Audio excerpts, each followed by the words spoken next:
За энэ хостайлаас мэдчилж байна. Тэгээд үнэхээр одоо гэртээ энэ гадаад хүмүүсийг ирүүлэх нь бид нар өдөр бүр шинэ зүйлийг сурж байдгаа гэж бид нар ярьдаг.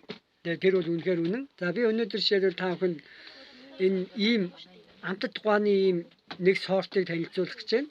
Бид нар үнэндээ энийг бол өөртөө худалдаж авч хийж үзээгүй.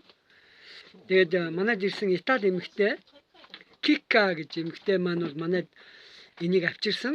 Гэхдээ авчирсан оройноо задлах гэснээр тэр эмэгтэй ингэж зохиж үзээд энийг ингэж жохон зохиж үзээд бас үнэртэж үзээд тэгээ энэ арай болоог байна. Та нар хэд хоног хүлээж байгаарай. Тэгээд идээрэй гэдээ ингэ яваад өгсөн. Тэгээ өнөөдөр манайд Японы найзууд ирж байгаа.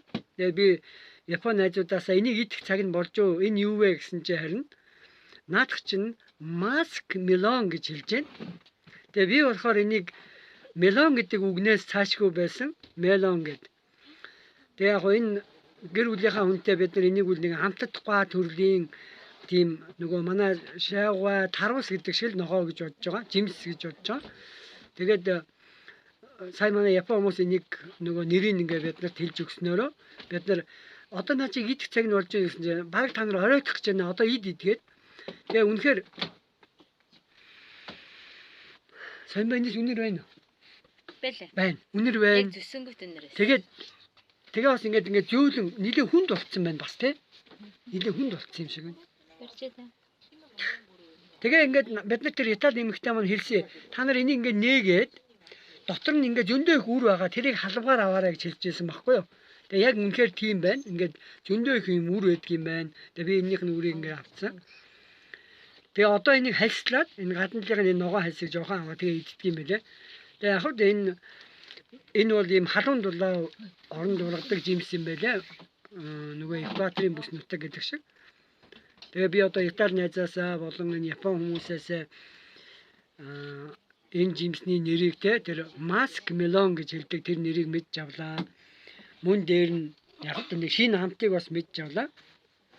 Тэгээ үнэндээ бол одоо бид манай гэр бүлийн хувьд бол 2012 оноос хойш одоо аль болох юм шимт хичээллэг хооллох гэдэг талаар суралцаж тэгээ энэ хүний идж байгаа хоол хүнсэн дотор бол одоо уул нь бол тэр түүхийн эдэнд нь зөндөө их шимт хичээл байгаа.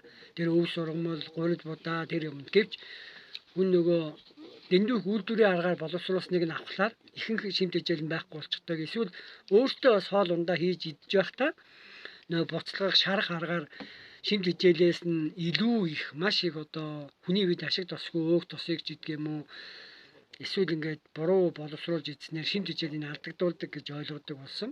Тэгээ тийм ч учраас бид нэр 2012 оноос хойш энэ шимт хичээлийн талаарх ойлголт мэдлэгээ улам их нэмэгдүүлж тэгээд энэ идж байгаа хоол хүнсээ хүртэл аль болох мэдж вэж идэхийг хүчээдэг болсон юм аа. Тэгээд энэний хүчинд бид нар өнөөдөр энэ гадуураа юм ирээ.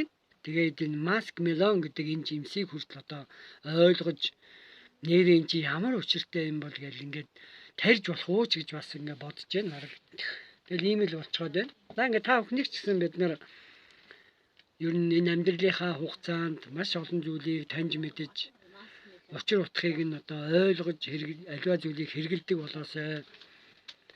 Ингэснээрээ хүн одоо өөрийн үр хүүхдэд үлгэрлэх төдийгүй бүр ач зээдээ хүртэл юм үлгэр жишээ олох мөн эргэн тойрны хүмүүстэй сайнны жишээ олох юм боломжтой юм аа гэж бид нар бодож байгаа. За ингээд та бүхэнд би шинэ юм жимсийг өөрийнхөө хувьд шинэлдэ манай хувьд ийм шинэ жимсийг би танилцууллаа. Баярлалаа.